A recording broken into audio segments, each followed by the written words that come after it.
नाशिकचा भोंदूबाबा अशोक खरात यानं श्रद्धेच्या नावाखाली महिलांचं मोठ्या प्रमाणात लैंगिक शोषण केलंय।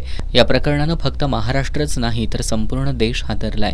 ज्या पीडित महिलांचं शोषण झालंय त्यात बहुतांश उच्च शिक्षितही आहेत। श्रद्धेच्या नावाखाली अनेक महिलांचं लैंगिक शोषण होत असतानाही अनेक महिला खरातच्या जाळ्यात अडकल्यात। अशोक खरात प्रकरणानं महाराष्ट्रभर संतापाची लाट उसळली आहे। एकीकडे असं चित्र असताना याच प्रकरणातून धडा घेत धुळे जिल्ह्यातील निमगुळ गावातील अशिक्षित महिलांनी मात्र राज्यापुढे एक नवा आदर्श निर्माण केलाय। त्यांचा हा समाजाच्या अंजन घालणारा आहे। या गावातील महिलांनी एकत्र येत अशा भामट्या भोंदूबाबा बुवाबाजी करणाऱ्यांना गावबंदीचा निर्णय घेतलाय। असा निर्णय घेणारं महाराष्ट्रातील हे पहिलं गाव ठरलंय।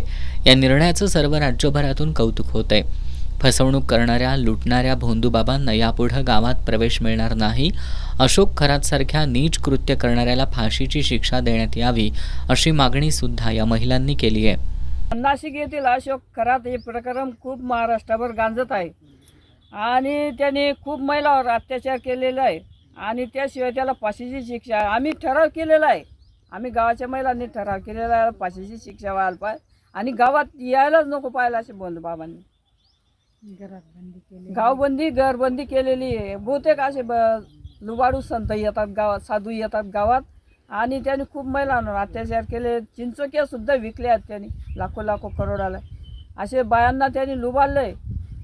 अशा साधू या भोंदूबाबापासून गावाने सावध राहायला पाहिजे।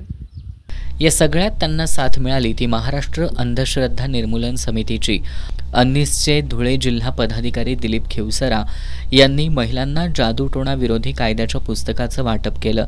यासह महिलांनी धाडस दाखवून अशा भोंदूबाबांवर जादूटोणा विरोधी कायद्यानं गुन्हा नोंदवावा असं आवाहन सुद्धा केलं।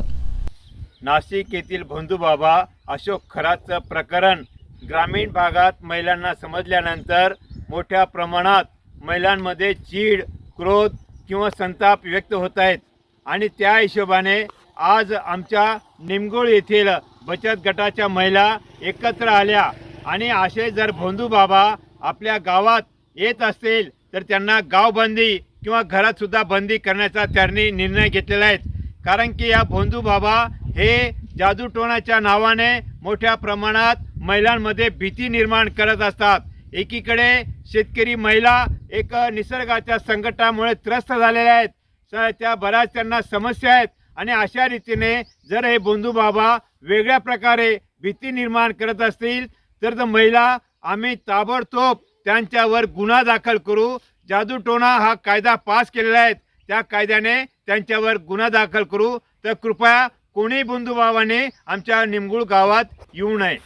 बुवाबाजीला आळा घालण्यासाठी निमगुळ गावातील महिलांनी घेतलेला हा निर्णय आता इतर गावांसाठी आदर्श ठरतोय।